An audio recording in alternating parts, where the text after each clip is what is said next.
ముఖ్యమంత్రి గారు లేస్తే ముఖ్యమంత్రి గారు చారిత్రాత్మకమైన పద్ధతుల్లో ప్రత్యేక శాసనసభ సమావేశాలు పెడుతున్నారు అని చెప్పి పొద్దున్నే క్యాబినెట్ బడ్జెట్ సమావేశాలకు చేస్తారు కదా సార్, అట్లా బడ్జెట్ ముందు ఒక క్యాబినెట్ పెట్టి వెంటనే తీసుకొస్తే మేమేమనుకున్నాం సార్ అంటే నిజంగా కూడా ఈ ప్రత్యేక శాసనసభ సమావేశాల్లో 42% రిజర్వేషన్ అమలు చేయడానికి కామారెడ్డి డిక్లరేషన్లో ఇచ్చిన విధంగా ప్రత్యేకమైన బిల్లు ఏమన్నా తెస్తున్నారేమో, ఆ బిల్లు తెచ్చి వెంటనే శాసనసభలో ఆమోదింపజేసి తద్వారా చట్టబద్ధత కల్పిస్తారేమో అని చెప్పి రాష్ట్ర వ్యాప్తంగా బలహీన వర్గాల సోదరులు కామారెడ్డి డిక్లరేషన్ చూసిన వాళ్ళు ఎదురు చూస్తూ ఉంటారు.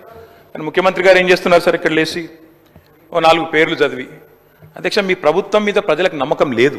ఎందుకంటే రేవంత్ రెడ్డి గారు మీరే చెప్పినారు, సమగ్ర కుటుంబ సర్వే జరిగినప్పుడు తమరిచ్చిన ఉపన్యాసమే మొత్తం యూట్యూబ్లో ఉంది, అన్ని టీవీలలో ఉంది. ఏమన్నారు సార్ ఆ రోజు?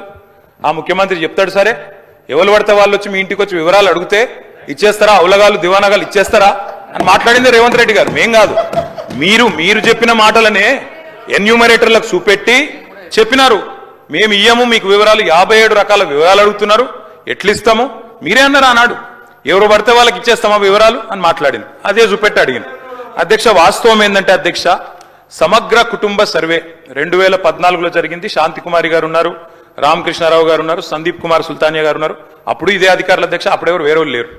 సమగ్ర కుటుంబ survey, I'm saying this on record, I worked as a minister for 9.5 years.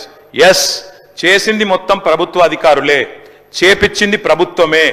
Yes, it is an official document. అందులో ఖచ్చితంగా మేము ఓపెన్ గా వెబ్సైట్ లోనే పెట్టినాం, అసెంబ్లీలో కాదు, చాటుమాటుకు కాదు, పారదర్శకంగా వెబ్సైట్ పెట్టాం. ఆ వెబ్సైట్ లోంచే పాయల్ శంకర్ గారు తీసుకున్నారు.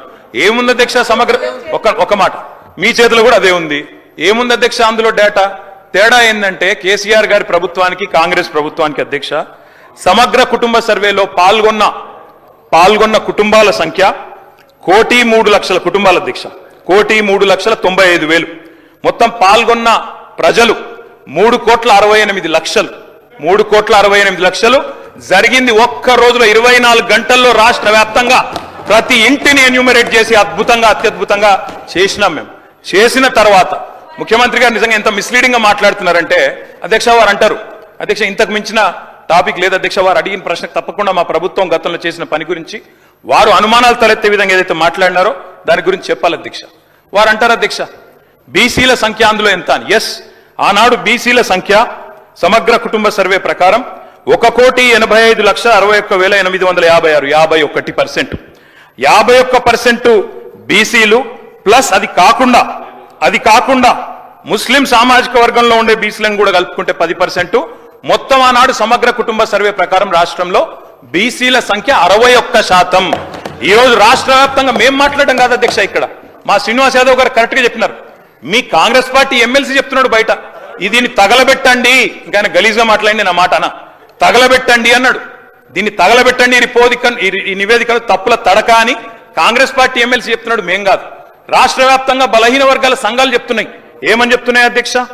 సమగ్ర కుటుంబ సర్వేలో 1,85,61,000 ఉన్న బీసీలు ఎట్లా 1,64,00,000 తగ్గినరు, 51% 46% ఎట్లయిందని అడుగుతున్నారు.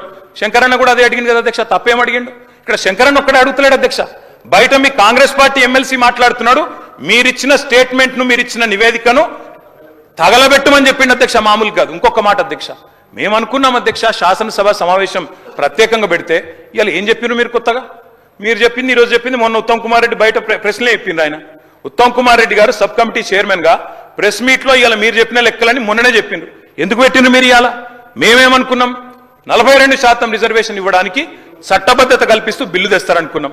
లేదా మీరు చెప్పినట్టు 56% బీసీలుంటే ఆ 56% బీసీలకు బీసీ సప్లాన్ చేస్తారేమో అనుకున్నాం.